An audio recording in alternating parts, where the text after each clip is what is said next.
Good morning, dreamers. Today I'm thinking about my grandfather. He's a pretty amazing dude. The grandfather on my mind is Howard Underwood. And there are days when the memories come back full force. And the reason I like nutcrackers, many of you know I collect them. I have far too many. But the reason I collect them is because of my grandfather. You see, he had a way. If you were to interview all of the cousins on that side of the family, if you were to hold a mic up to my cousin Ben and say, who was Grandpa's favorite? He would say, well, I was. And if you were to hold a mic up to Chris's mouth, he'd say, well, I was. And Anne was. And Elizabeth was. And Jonathan was. And Marilyn was. You see, we were all his favorite. He was so fond of us. And he made sure we all felt like we were the only person in the room. He had such a way of making his grandkids feel beloved. To the point where my everyday life is impacted by his memory. So what does nutcrackers have to do with a grandpa? When every one of his granddaughters was 13 years old, he took us on our first date. He showed us what it was to be respected, to be valued. And again, there's that word, beloved. Beloved. And our date was to see the Nutcracker.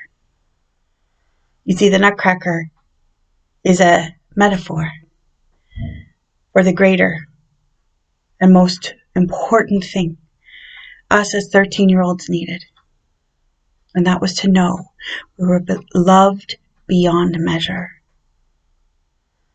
You know, he reminds me of God, the Creator, and how he loves you.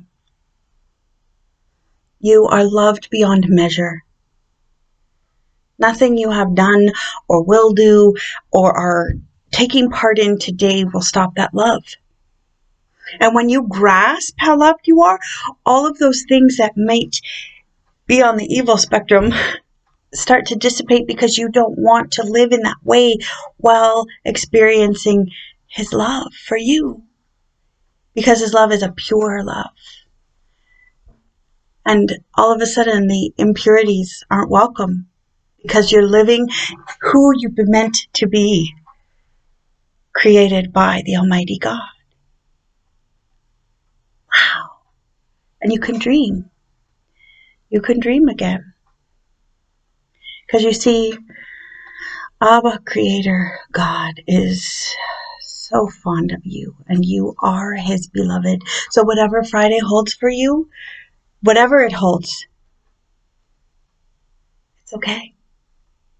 Some of you might be on a diet program, and Fridays are hard, and so you stop by the drive-thru, and you're like, oh crap, I messed it up again. You are beloved. Some of you might not get your homework and really not understand what you're supposed to do, and you get frustrated. You are beloved. Some of you might not get all your homework, all your work, office work done before your clock runs out of time at the end of the day, and you miss a deadline. You are beloved. Some of you might lose it again because the kids just won't stop. You are beloved. You're beloved. Whatever it looks like, tomorrow will be better because you are beloved. And I'm going to keep saying it until you believe me, because sister, brother, dreamer, I'm right. I remember listening to, I was so young, the record, Baby Beluga, at Grandpa's house. And he knew the impact of music on a spirit and on a soul. And there was a song I just wasn't ready for, and it was the very last one, and it was Joshua Giraffe. Ooh, ooh. And I was terrified. And I remember him just knowing what this music was doing to my spirit. And he went and he lifted I don't even know the needle off the record and stopped it. You see, Mama came and gave me hugs. It's okay, it's okay, it's okay. I remember her comfort, but I remember his action of easing the pain.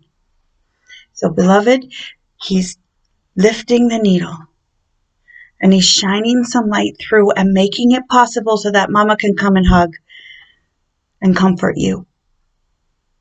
Because he knows what's going on in your spirit. He knows what's going on in your soul.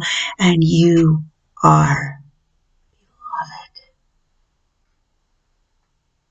Sweet dreams.